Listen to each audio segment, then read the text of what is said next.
ใช่ใช่ตัวเดียวแล้วว่านี่นะ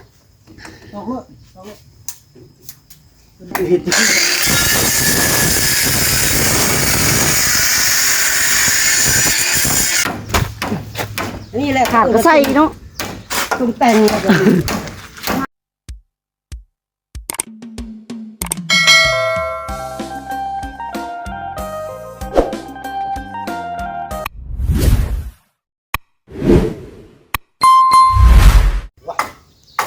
อ้าวพี่น้อยเนาะ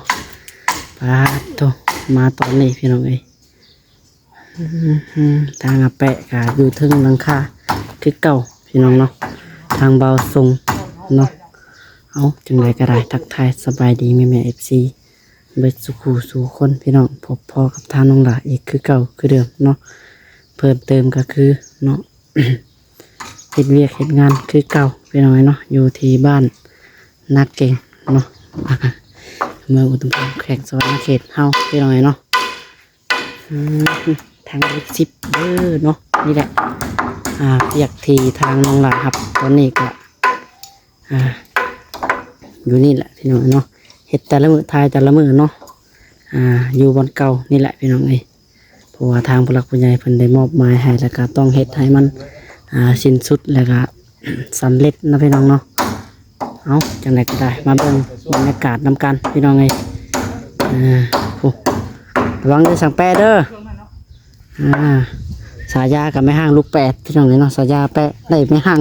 อันได้สายาใหม่ละบาทได้ตั้งสายาใหม่แล้วบาทประกาศหาเด้อบาทดีเนาะบ้านใดเด้มีเนาะ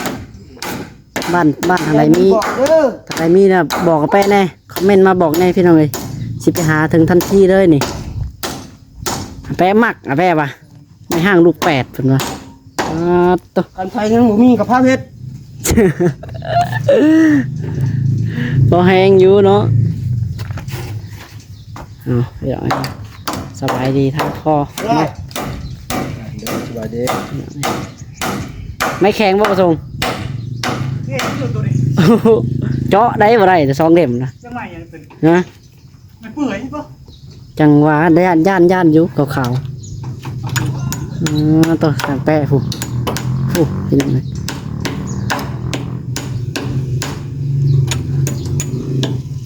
แข็งแห้งเอามือนี่น้อยสั่งแปะกำลังย่องตอกตะมูเขาเล็กตัวก่อนเลยเขาจักเล่มนะฮะเขา2 เล่มบ่เล็กก็มีบักยาวนะปรับก่อนเลยตอกตะปูใช่ป่ะนี่ตอกตะปูพับเอา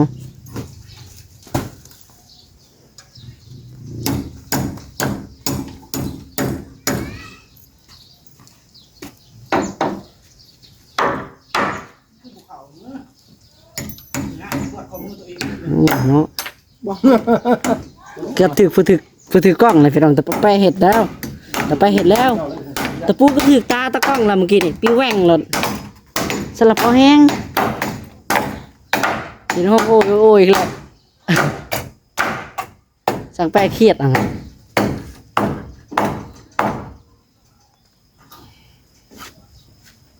หลุมห้องน้ำกับอันนี้เลยเนาะ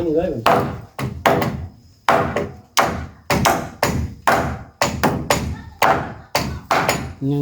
กลัวอยู่มีน้ำพี่น้องเลยน้ำเต็มอยู่นี่ก็ได้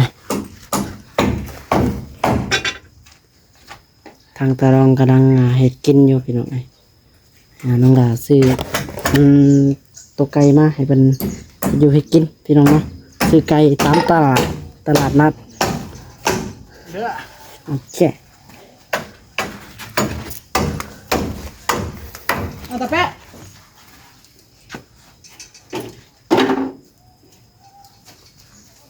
ใส่ชิ้วบ่ชิ้วกลางบ่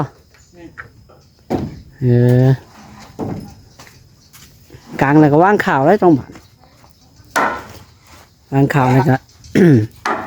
จากหน่อยก็ตอกเป็ดปลอกเป็ดพัดลมเลยก็มุ้งเลยพี่น้องนี่เนาะมันกลายออกเพื่อนเบิ่งข้างนี่มาเบิ่งข้างนี่ก็เบิ่งข้างนี่ก็มันจะเป็นจังได เออ ปูมา นี่เลย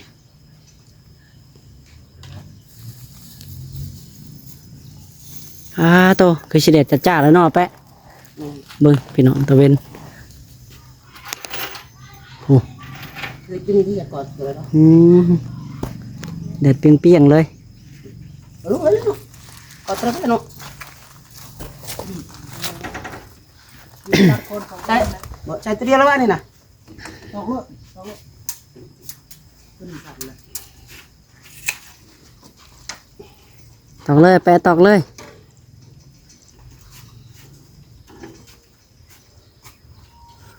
มันสอดลมอยู่บ่สังกะสีเข่าป่ะนี่ฮะนี่เห็นได้บ่ปาดเอาบ่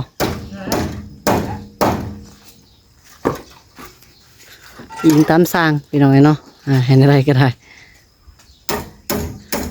เสาจากสูงวะเนาะเอาลงต่ำจังหน่อยพอดีเนาะมาส่ง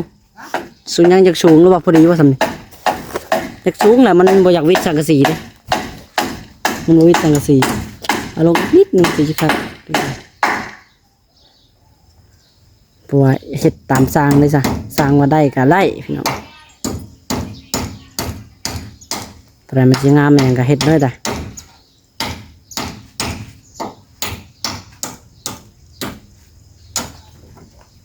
ทางตรงในดองเพิ่งกาบริวาดอกเนาะยิงตามเฮ็ดให้เฮ็ดแบบใดเพิ่งเอาแบบนั้นเฮ็ดอันนี้ก็งามคือกันแบบใดก็ได้เบิดตะกลุ่มอยู่ตะปูเล่มเดียวเอาบ้านปักก่อนนะแป้ตัวนั้นตอกไม้ตัวนั้นก่อน แล้วบ่ได้ฮะแล้วบ่ได้ มาชงเราแรกว่าได้ ได้มันตอกแล้ว เป็นกลุ่มเล่มเดียวอยู่เจ้าก็ตอกข้างนี่แหละนั่งตอกแล้วแหละจังที่ยืดตอกบนแจมันอยู่ตอกก็ได้กัน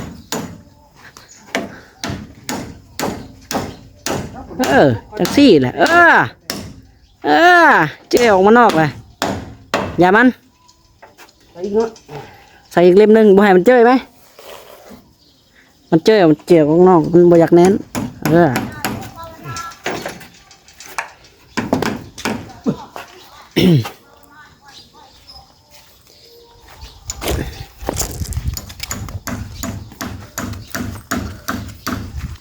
เอาบานประตูคือบอเขาไว้ปลาไม่หันบอมันตากแดดจังหน่อยเนาะพอดีมันตากแห้งจะมันเอาห่าวจังหน่อยพี่น้อง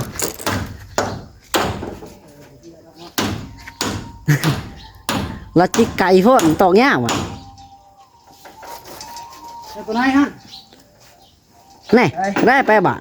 ตัวไหนได้ไป เชื่อตอกได้ไปไหนเจ้าตอกให้เอาตอกบ่ได้จ้ะเจ้าต้องเฮ็ดว่านี่ละเจ้าอยู่ได้ลองเอง มาชงก็ตอกได้เนาะ เจ้าก็ต้องตอกได้บาทมันชี้แหละจะมาสร้างแปะ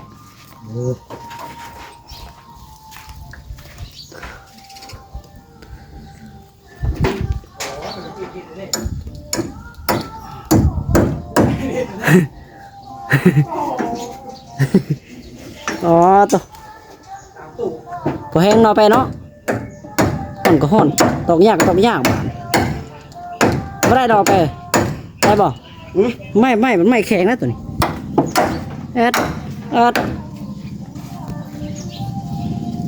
ชี้มา เนี่ยซีมาบาทไม่ได้ดอกไม่แข็ง เจ้าก็ตอกครับ มาชงกันยังไทรเล่ม มันคนละไม้กันเถอะเนาะเรามาเลย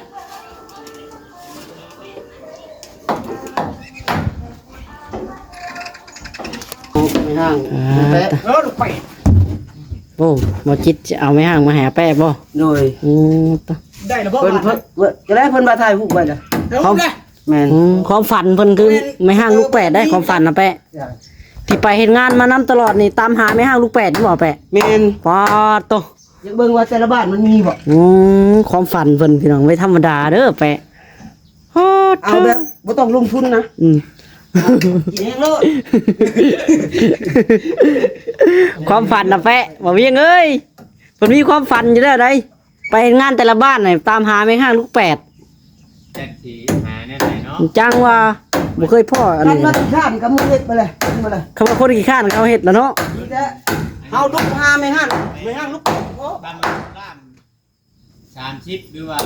เก้าปลายกูอยากมีได้ลูกเป็ดแล้วเกือบ40ปลายนะว่าง่ายเกือบ50 40หรือ50เนาะ 50แล้วเราอะทำได้ลูกเป็ด บ่สักไม่ถึงข้าวเอาบ่คันบ่ระดับนั้นน่ะมีรอกในบ้านนี่อ่ะคันบ่ระดับนั้นมีรอกในบ้าน 50เนาะ โอ้ ที่50ได้ โอ้ตะ เผลอ11พุ่นไปยักกูอยากกู้ไปตื้มให้เด้ นั่นนะเจ้าตามหาแบบนั้นได้จ้ะ ความฝันจ้ะเนาะ ความฝันว่า ให้มื้อใดสิเป็นจริงต้องหาให้มันเป็นจริงนะ ต้องหาไหน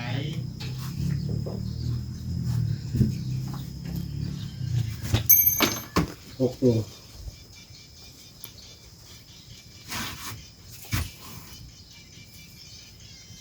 ตัวนี้เอาเขาคนนี้ก็ได้มั้งตัวนี้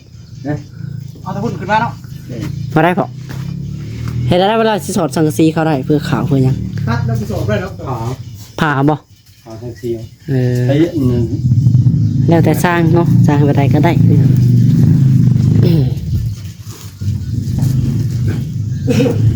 สังกะสีก็ถือว่ากว้างเติบพี่น้องเนาะยาวบ่แม่นว่ากว้าง 2 เมตรพอดีเป๊ะเลย ความยาวยาวเนาะแต่กาความกว้างนี่ประมาณ1.60 เนาะความยาวนี่ประมาณ3 เมตรปลาย แต่สำหรับสังกะสี4 เมตรเลยสังกะสี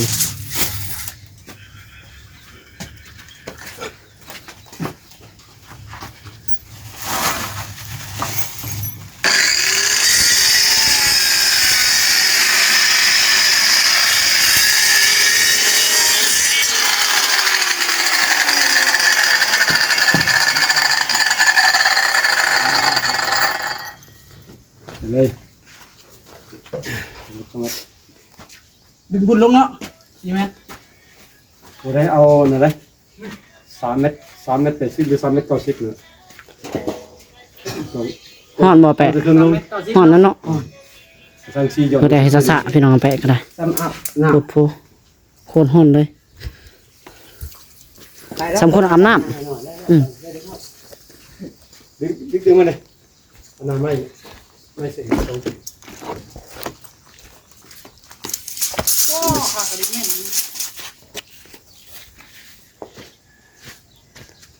เบิ่งไปนำกันพี่น้องเอ้ยเนาะ ถ่ายแต่มุมเก่าๆเดิมๆนี่แหละน้องหลาก็ได้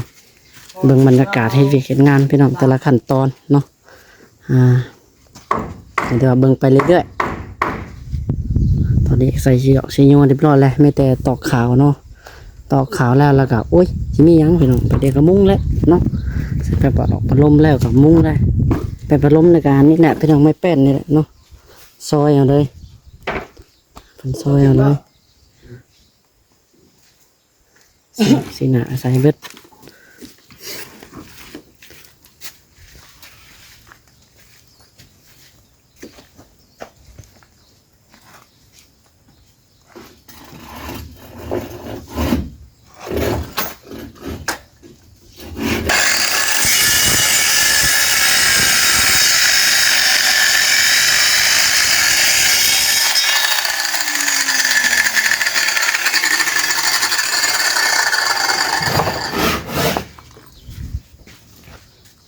ต้องก็จังจับ บ่ตัดอันเป้ไว้ยืด ไปเลย ใส่สิอันข้าวบ่บัดนี่ นี่ สิอยู่3 ตัวสิเด้อเนาะ นี่3 ตัวขอ6 ตัว ตัวสาว ข้าว6คือเนาะ ดึง ตับใส่ยกใส่บุหรี่ เขาแต่กับ2 เมตรอยู่ ไปเอ้ย เนี่ยแกกูจะได้กูจะเท เนาะ จะไปเตะบ่ นะเฮ็ดที่ส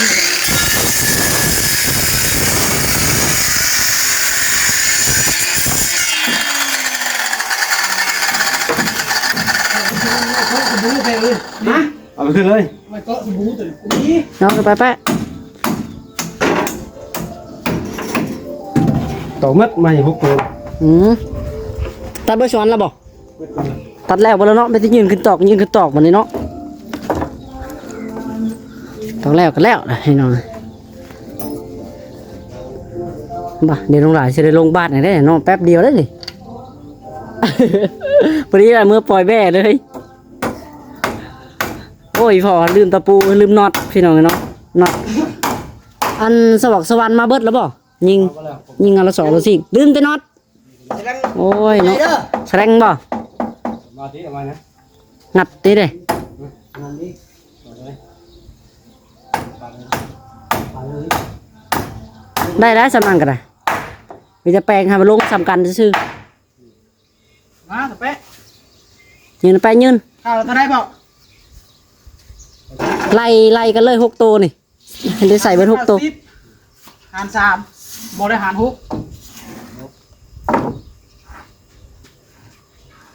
ได้แล้วกันไหม 80พอแล้วโอเคแล้ว 80บ่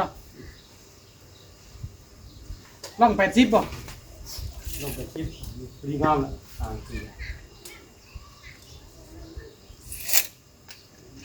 บ่ห่างพุ่นบ่พอดีบ่พอดีละ6ตัวเนาะ1 2 3 4 5พอดี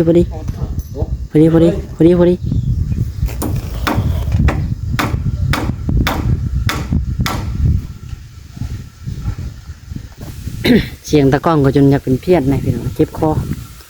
เจ็บหัวนะเมื่อวานเนี่ยแดดโพดเอาเบิ่งยาวๆไปนำกันนะพี่น้องเด้อคิดดีเนาะจะให้เป็นตอกข้าวแล้วก็ยังหลายจะได้ลงไปบ้านเนาะลงมือเฮือนก่อนงานเอาน็อต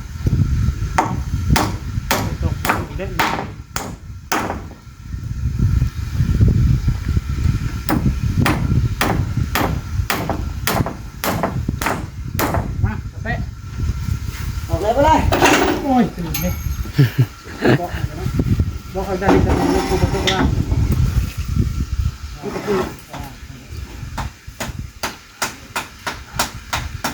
เล็กกับปูโมเมนต์มั้ย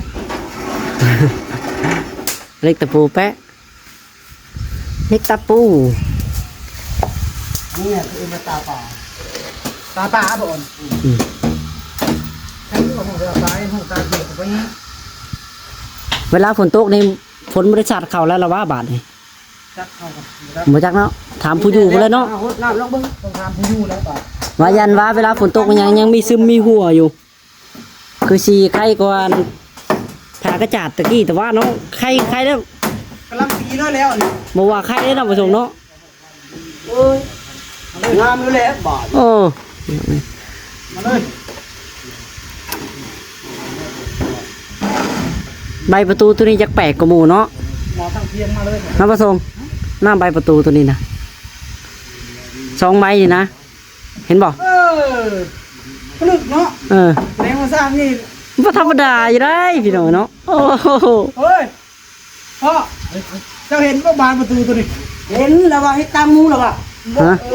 เห็นบ่คือหมู่วะ เห็นนี่เราให้ตามมูแล้วว่ะมูเห็ดวัดอะไรเจ้านั่น เห็นบ่คือ แปลกเลยก็ปินหัวลงลุ่ม เพราะว่าอายุหากสังเกตเด้อนี่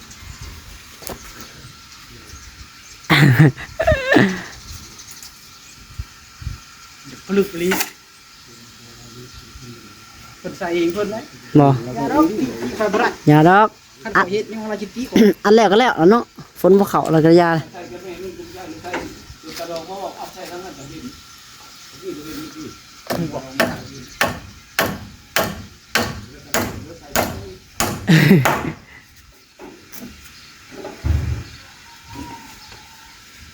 โอ้เพียงประเด็ดก็บ่เข้าใจแท้นี่ฮะบ่เด็ดบ่นาทีออก7หน่วย หน่วยเดียวยังฮ้อนซำนี้เนาะ7หน่วยเป็นอะไรเนาะ ในห้างลูก8ก็เป็น7หน่วยเลือกเอาบ่ได้ว่าเลือกเอาในห้าง8เป็น7หน่วยผมเคยเห็น บ่เคยเห็นเนาะแต่เป็น7หน่วย เป็น7หน่วยบ้านไปได้กัน กุกไม้ตายเบิดคันแต่เป็น7หน่วยน่ะคนก็สิตายอีก เพราะว่าตัวกกมา2หน่วยนี่คนก็ยังจะไปทางไหนละนอนมีที่ข้ามน่ะก็ยังนอนบ่มีคนพังครับเฮ้ยว่าแต่อาบน้ำ แฟบ่อาบน้ำบ่ นี่แหละรังเกียจแปดว่าอาบน้ำได้อาบเลยวัน 4 5 งานก็ คุกคือถ่ายเนาะคุกคืออยู่สุดท้ายพี่น้อง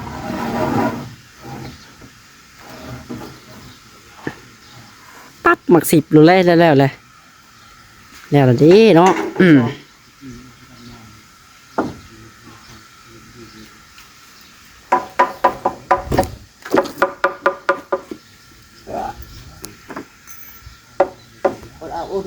ตอกเลยลงมาก่อน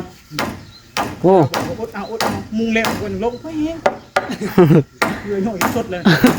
กันเอาอยู่คือไรมันเต็มมือข้ามไรข้ามปั๊บ กินเลยไป กินเค็มเลยซีมเบิ้งหน้าแสดงซีมเบิ้งแนม ซิมเบิ่งแหน่เฮ้ยแซ่บอยู่ได้อล่ะ ดีแต่บ่ต้มหน้าลงจับปักไร ปลาตุ๊กไปช่างนี่ ฮอนโอ้ตัวพี่น้องกินก่อนกินทรายโคตรเลยโคตรฮอน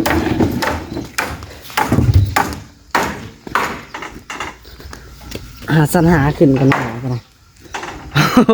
ง่ายป่ะ ฮึบไป สูงสร้างกระขาดกระตื้นเลยFCเอ้ยขาดประขาดบนเมนจ้ำ เนาะอย่ามัน ยังบ่ทิมอยู่ยังบ่ทิมเสียดาย โอ้ยส่งเขาก็ขาดคือกันนี่นะนี่พี่น้องขออนุญาตเด้อเนาะนี่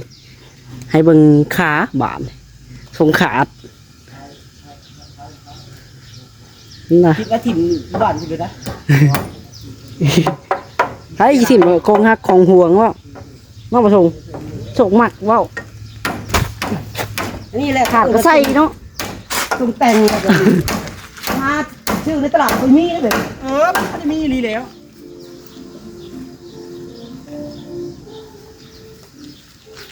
เรียบร้อยพี่น้องเอกบันไปโอเคสำหรับคลิปนี้เนาะเดี๋ยวสิขอตัวไปก่อนพี่น้องจะไรก็อยู่ดีมีแห้งทุกคนพี่น้องเลยคลิปนี้ก็เดี๋ยวน้องว่าขอตัวลงไปเฮือนก่อนเนาะลงมือเฮือนก่อนพี่น้องเลยจังไรก็ได้ลงไปเอาน็อตเนาะยังลืมน็อตตั้งพอไปลืมน็อตอยู่เพื่อนเรียบร้อยเนาะเล่งใส่ขอกใส่ข่าวฮอนขันราคาชิ้นใหญ่ๆจักหน่อยเดี๋ยวพอแห้งเนาะละโอ้ต้องขนาดว่าแป๊บเดียวเองโคตรเป็นลมเลยวะ มาเที่ยวประเทศสบายได้นี่เพิ่นเอาเช้ากับฮ้อนแรงมันเย็นนะผม ทางนี้กำลังเฮ็ดกินพี่น้องเนาะต้มไก่ตอนเที่ยงนี่ไปโอเคพี่น้องสำหรับคลิปนี้ก็ขอตัวไปก่อนพี่น้องเนาะบ๊ายบายสบายดีเนาะ